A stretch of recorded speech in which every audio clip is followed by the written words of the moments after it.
प्रिय मित्रों, नमस्ते। CMPC यूट्यूब चैनल पर आपका स्वागत, अभिनंदन। रीट की तैयारी की सीरीज़ के अंदर साइंस का जो अगला पार्ट है वो एक फिजिक्स का पार्ट है और वो है वायुमंडलीय दाब। यानी दो तरह के, एक तो सिंगल दाब, दूसरा है वायुमंडलीय दाब। तो मैं पहले वायुमंडलीय दाब को लेना चाहूँगा कि वायुमंडलीय दाब है क्या। देखिए, इसको शॉर्ट में इसको एटमॉस्फेरिक प्रेशर कहते हैं। और वायुमंडलीय दाब का मतलब ये हुआ कि अगर आपका कोई सरफेस जो है, ये एक सरफेस है जो 1 मीटर, 1 मीटर, 1 मीटर और 1 मीटर, ठीक है। अब इसके द्वारा जो एक स्तंभ बनता है, ठीक है, एक बेलनाकार स्तंभ का हो या घनाभाकार स्तंभ का हो, ये अंदर वाला जो इसके अंदर जो वायु है, उस वायु का टोटल भार है, वो कहलाता है वायुमंडलीय दाब, ठीक है।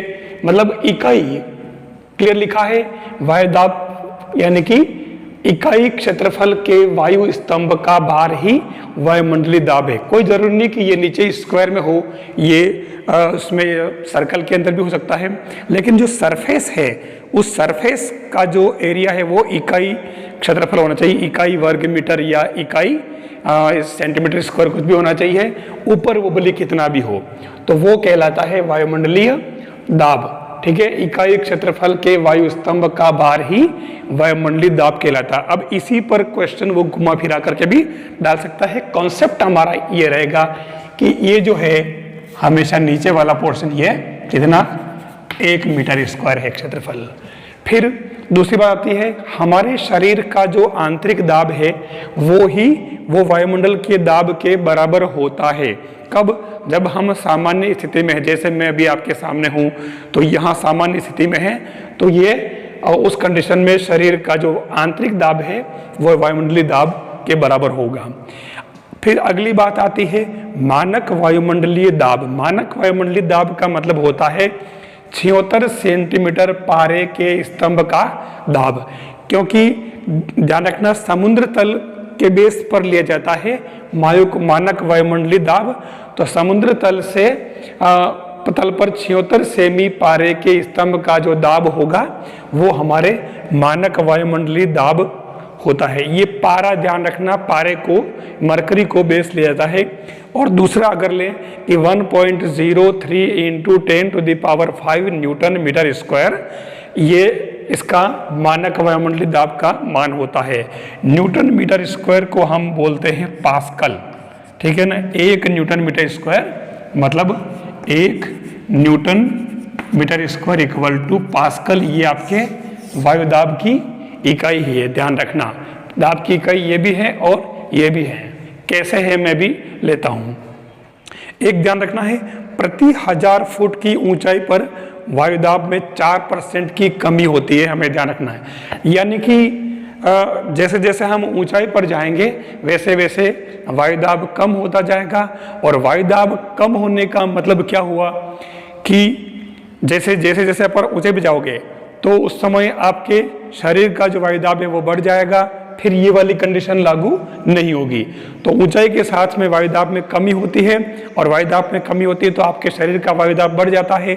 और इस कारण से जैसे जैसे ऊंचाई पर जाएंगे तो आपके नाक से ब्लडिंग होगी, या फिर शरीर की जो अंदर जो वाहिनियां हैं, मतलब जो रक्त नलिकाएं हैं, उनके भी फटने की संभावना रहती है। तो ये हाइट पर जाने पर होता है, और ये सब वायुमंडलीय दाब के कमी के कारण होता है। फिर वायुदाब अगर धीरे धीरे बढ़ता है, इसका मतलब उस एरिया में मौसम बिल्कुल साफ रहेगा। ये आपको ध्यान रखना होगा, है ना। मौसम के लिए खास तौर से मौसम साफ होगा अगर धीरे धीरे बढ़ेगा तो।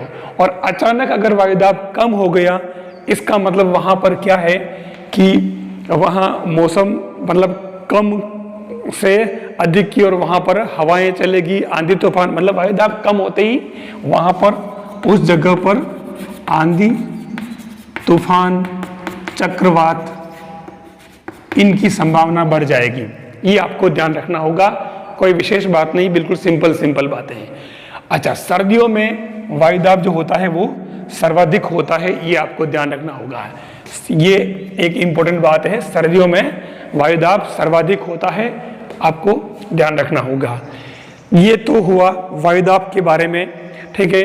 अब सामान्य दाब की बात करूं मैं, जैसे इसको अगर मैं नंबर 1 डाल दूं, तो सामान्य दाब की बात करूं अगर मैं, दाब जिसको हम प्रेशर कहते हैं और इसको P से लिखा जाता है। अब प्रेशर P का मतलब ये हुआ, देखिए आप डायरेक्ट इसको याद रखें कि एक क्षेत्रफल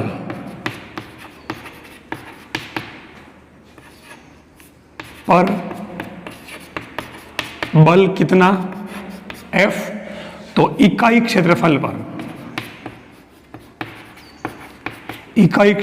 पर बल जो होगा वो कितना होगा, F/A। मतलब ये हो जाएगा आपके P। तो आपके दाब का फॉर्मूला क्या हो जाएगा, P बराबर F/A। तो दाब की परिभाषा क्या हो गई कि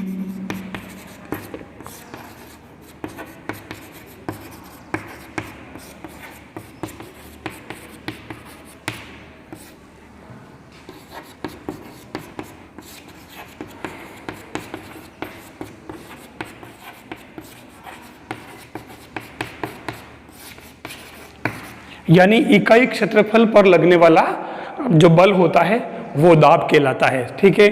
तो उस केस में अगर अब यहाँ पर A अगर 1 हो गया, 1 मीटर स्क्वायर, तो आपके ये वायुमंडलीय दाब हो जाएगा, ठीक है। तो अब यहाँ पर P बराबर F/A। आपको मालूम है बल का मात्रक होता है न्यूटन और क्षेत्रफल का मात्रक होता है मीटर स्क्वायर, यानी कि न्यूटन पर मीटर स्क्वायर, और इसको अपन क्या बोलते हैं, पास्कल। ये इसकी इकाई है। तो ये दाब के बारे में बस खाली इतना सा आपको ध्यान रखना है। अब इसके उपयोग में देखना, आपका फॉर्मूला है, ध्यान से अगर देखो A/, में अगर आपके क्षेत्रफल बढ़ता है मतलब आपके दाब जो है वो कम होगा। एक निष्कर्ष तो ये हो गया, क्योंकि नीचे वाली संख्या बढ़ेगी, ठीक है, तो बड़ी संख्या का भाग लगेगा किसी फिक्स संख्या में, तो P कम हो जाएगा। और दूसरी बात, अगर क्षेत्रफल कम हुआ तो आपके दाब बढ़ेगा। इन चीज़ों का उपयोग कहाँ होता है, जैसे आप देखो कि एक जो कील होती है ना, कील का जो सिरा नुकीला होता है, तो नुकीला होने का मतलब आप ऊपर से अगर ठोकते हैं तो ये आसानी से अंदर धंस जाती है, मतलब क्योंकि जिस पोर्शन से वो अंदर जा रहा है उसका क्षेत्रफल जो है वो बहुत कम है। तो क्षेत्रफल कम होगा तो उस केस में दाब अधिक लगेगा और कील आसानी से अंदर चली जाएगी।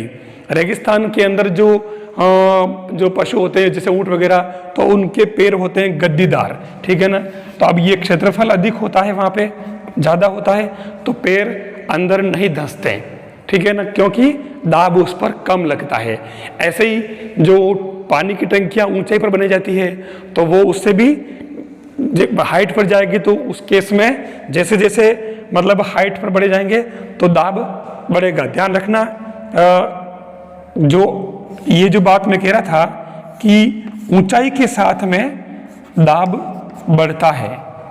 ऊंचाई अगर बढ़ेगी, ठीक है ना, जैसे मान लो अगर ऊंचाई बढ़ी तो उस केस में आपका दाब बढ़ेगा।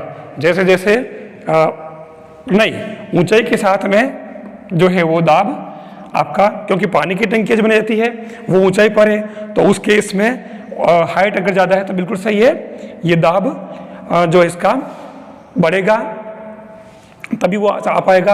अच्छा, एक बात और ख़ास है, जो बांध की दीवारें ऊपर से तो संकड़ी और नीचे जो चौड़ी होती है, तो वहाँ पर भी जो है ऊपर से दाब ज़्यादा लगेगा। तो यहाँ ये जो बात कह रहा था ऊंचाई का मतलब, इसको आप गहराई समझें, है ना।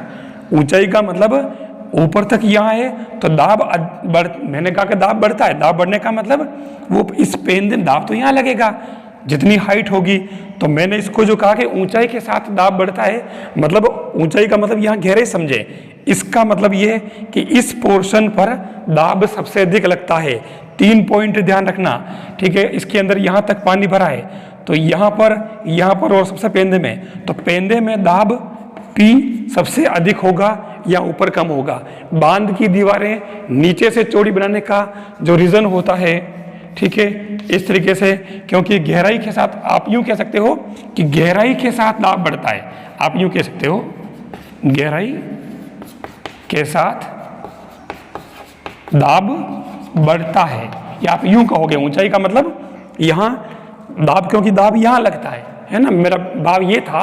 तो इसीलिए बांध की दीवारें नीचे से चौड़ी बनी जाती है ताकि यहाँ पर जो दाब सबसे अधिक लगेगा पेंदे में, ठीक है, तो उस केस में यहाँ से टूटने की संभावना कम रहेगी।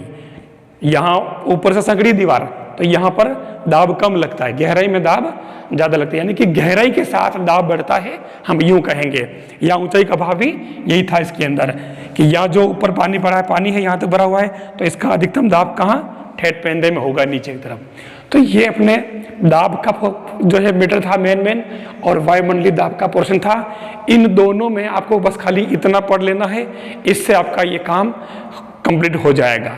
ये आपको ध्यान रखना होगा। अच्छा, एक बात ध्यान रखें, सामान्य कंडीशन में हमारे जो शरीर का जो वायुमंडलीय दाब होता है वो लगभग 15,000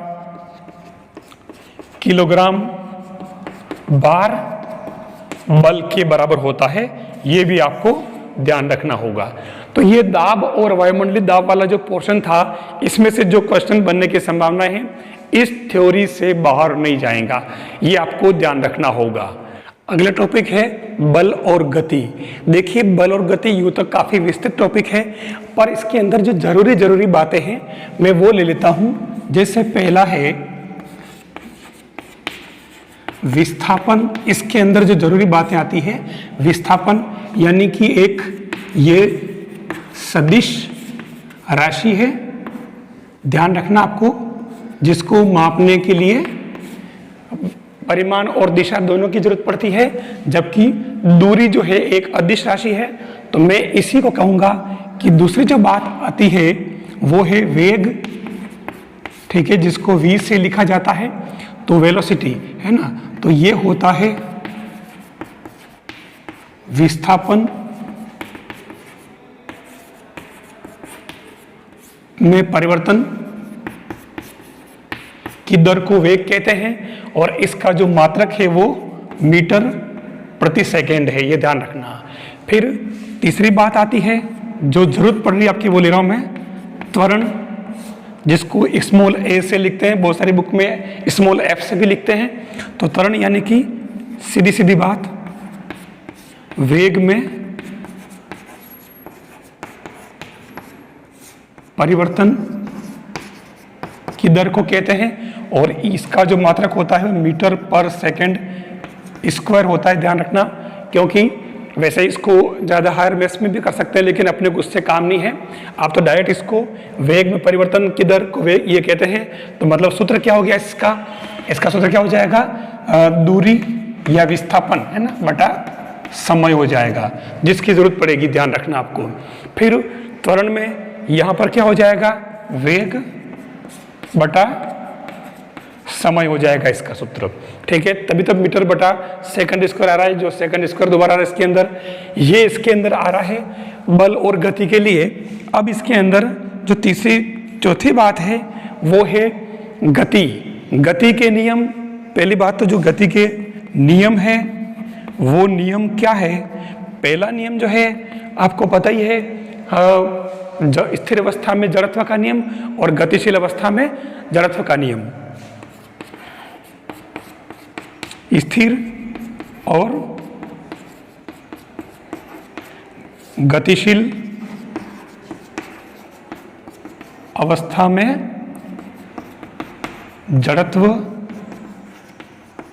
का नियम, यानी कोई वस्तु अगर स्थिर अवस्था में है तो स्थिर अवस्था में ही रहेगी, और गतिशील अवस्था में है तो गतिशील अवस्था में रहेगी। कब तक, जब तक कि उस पर कोई बाह्य बल कार्य नहीं करे, है ना।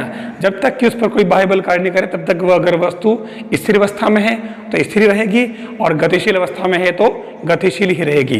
कैसे, जैसे आपने क्रिकेट का जो मैच देखा होगा, क्रिकेट के मैच के अंदर जब बॉल को मारता, शॉट मारता है तो बॉल बाउंड्री को पार करते करते वो बहुत धीरे धीरे जाती है और धीरे धीरे वो बाउंड्री से जस्ट पहले कितनी बार रुक जाती है।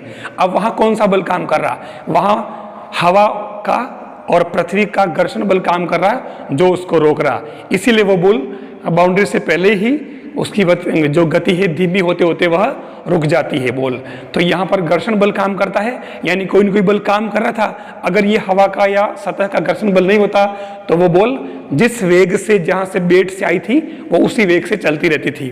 तो ये फिर दूसरा जो है वो क्या है, वो सीधा सीधा मैं इस टॉपिक पे आ रहा हूँ, बल F बराबर ma, यानी कि बल बराबर द्रव्यमान इंटू त्वरण। m क्या है, द्रव्यमान मास, और a क्या है, त्वरण जो ऊपर आ चुका है। तो आपको F इक्वल टू ma याद रखना होगा, बल का सूत्र।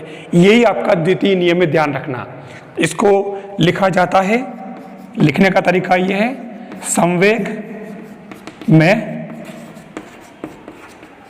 परिवर्तन की दर, ठीक है ना। संवेग में परिवर्तन की दर को इसके अंदर क्या कहते हैं, बल, वो होता है बल। यही आपका द्वितीय नियम है, न्यूटन की गति का द्वितीय नियम, ठीक है। फिर बात आती है तीसरा नियम, थर्ड, वो क्या है, सबको पता है, क्रिया और प्रतिक्रिया का नियम, जो भी जानते हो, ठीक है। कोई वस्तु अगर किसी सतह पर बल लगाती है तो सतह द्वारा भी उसकी विपरीत दिशा में उतने ही परिमाण का बल लगाती है। ये क्रिया और प्रतिक्रिया का नियम। तो ये तो हुए न्यूटन की गति के नियम, ध्यान रखना, न्यूटन की गति के नियम। इन तीनों नियमों के बाद में आते हैं आपके समान त्वरित गति के समीकरण। ये भी इसके अंदर आ रहा है, समान त्वरित गति के समीकरण। इसके अंदर पहला समीकरण है v equal to u plus a t, दूसरा है s equal to u t plus half a t square, और तीसरा है v square equal to u square plus 2as। ये तीनों समीकरण हैं। अब इसके अंदर एक खास वर्ड आता है, अगर कण विरामावस्था से गति करे तो इसके अंदर जो प्रारंभिक वेग u है वो हमेशा 0 हो जाएगा। जब कण विरामावस्था से गति करे तो प्रारंभिक वेग को 0 मान करके आपको सवाल हल करना है। v बराबर u plus a T, u प्रारंभिक वेग कण का, v अंतिम वेग, a त्वरण और t time. s equal to u t plus half a t square, यानी t टाइम में प्रारंभिक वेग u से कण द्वारा चली गई दूरी हम s ऐसे निकालेंगे, बिल्कुल सिंपल है। और तीसरा है v square equal to u square plus 2s, यानी कि अंतिम वेग निकालने का सूत्र, इसमें दूरी s है, a त्वरण है, u प्रारंभिक वेग है, बिल्कुल सिंपल सा काम। ये तीनों नियम कब काम करते हैं, जब कोई वस्तु सतह पर गति करती है। अगर ये कोई वस्तु सतह से ऊपर तरफ उठ रही है तो फिर वहां जो ये त्वरण है आपके ए, वो आपके गुरुत्वीय त्वरण हो जाएगा, और जब ऊपर जाएगी तो ये ए की जगह आप -g लगा देंगे, ठीक है। g का मान 9.8 मीटर पर सेकंड स्क्वायर होता है, ये आपको ध्यान रखना होगा, 9.8 मीटर पर सेकंड स्क्वायर, ये g का मान। ये इसके अंदर जरूरत पड़ेगी, क्योंकि अब आप कहेंगे कि ये इतना तो हमारे है ही नहीं, ऐसा नहीं है। ये बल और गति की बात करा, और गति के अंदर क्योंकि जो कठिनाई का स्तर है वो आपके 12वीं तक का है, तो ये तो 9th क्लास में आ जाते हैं, और बल और गति दे रखा है, तो इसमें ये सब चीजें हमें पढ़नी पड़ेगी, इन्हीं से क्वेश्चन बनते हैं। अब इसके अंदर मैं खास बात लेता हूँ, इसका अगर कोई सवाल आया तो सिंपल वो ये कहेगा कि विरामावस्था से वस्तु गति कर रही है। अब विरामावस्था से गति कर रही है तो u जहां जहां भी 0 हो जाएगा, तो खाली v इक्वल टू क्या रह जाएगा, a t, s equal to half a t square, और v square equal to 2s रह जाएगा। फिर आप उसके अंदर ए टी जो भी सवाल में दे रखे होंगे आप करके देख ले। अच्छा, एक बात ध्यान रखें, अगर इसमें 2 आता है, त्वरण कब होता है, जब वेग बढ़े, और दूसरा आता है कि मंदन, रिटार्डेशन कहते हैं इसको, मंदन, रिटार्डेशन। और ये कब होता है, जब वेग घटे। यहाँ लिखा ना, त्वरण का मतलब वेग में परिवर्तन की दर को कहते हैं। तो वेग में परिवर्तन का मतलब क्या होता है, घट भी सकता है बढ़ भी सकता है। तो जब अगर त्वरण होगा, वेग बढ़ेगा तो त्वरण कहलाएगा, और वेग अगर घटेगा तो उस केस में मंदन कहलाएगा। ठीक है ना, यानी उसी त्वरण को अपन माइनस में भी कह सकते हैं, एक ही बात है। तो ये इसका बात हुई। अब इसके अंदर एक खास बात जो आती है, इस F = ma जिसकी बात करूं, इसका आपके सवाल पूछा गया है कि एक वस्तु को 5 किलोग्राम भार है उसका, और उसको प्रतितल से इतनी मीटर ऊंचाई तक ले जाने में लगाया गया बल ज्ञात कीजिए। ध्यान रखना, जब किसी वस्तु को सरफेस से ऊपर ले जाता है तो देखो, जैसे मान लो ये कोई अर्थ है, अर्थ, और पृथ्वी से किसी वस्तु को, किसी ऑब्जेक्ट को हम h ऊंचाई तक ऊपर ले जाते हैं। ठीक है, उसका द्रव्यमान m है।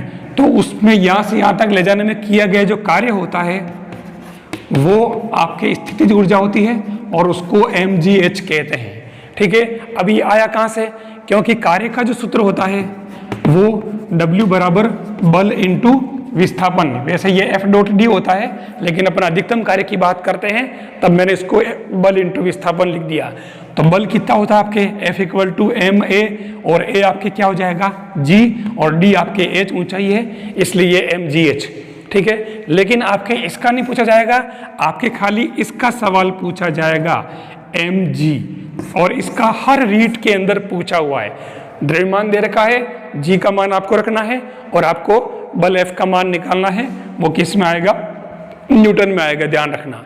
ठीक है, हो सकता है वो F दे दे, आपको मास ज्ञात करना हो तो भी द्रव्यमान भी आप इसको g को बटे में करके निकाल सकते हो। तो ये आपको इसके अंदर ध्यान रखना, बल और भार बल, इसको कहेंगे भार बल, है ना, ध्यान रखना।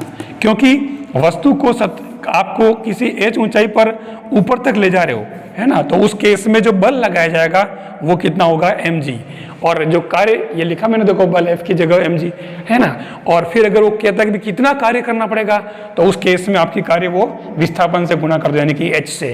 तो ये इसके अंदर हो जाएगा। इसके अलावा जो गतिज ऊर्जा की बात करें, काइनेटिक एनर्जी, वो होती है 12 mv²। ध्यान रखना, स्थितिज ऊर्जा, गतिज ऊर्जा, कार्य, ये वाला, ये तीनों एक ही बात है। 1, 2 और 3 तीनों एक ही बात है। आप कार्य कहो, आप स्थितिज ऊर्जा कहो या गतिज ऊर्जा कहो, सब एक ही बात है, कोई इसके अंदर डिफरेंस नहीं है।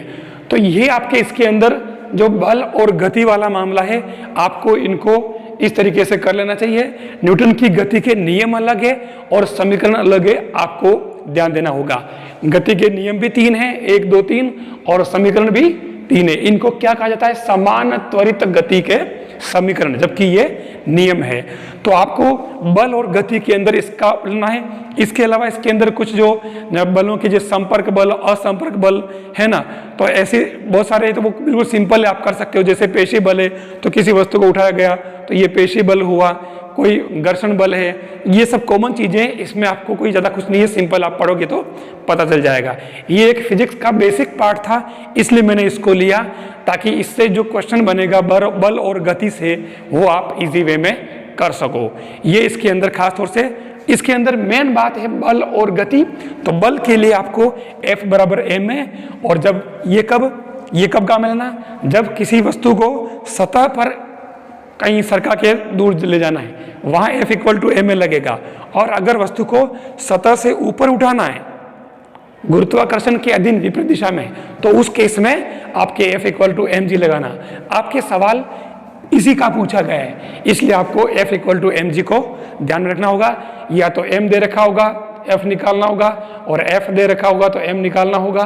g आपको बता दिया 9.8 मीटर/सेकंड² रखना है। ये आपका बल और गति का जो पोर्शन है, बिल्कुल सिंपल शॉर्ट के अंदर बता दिया मैंने।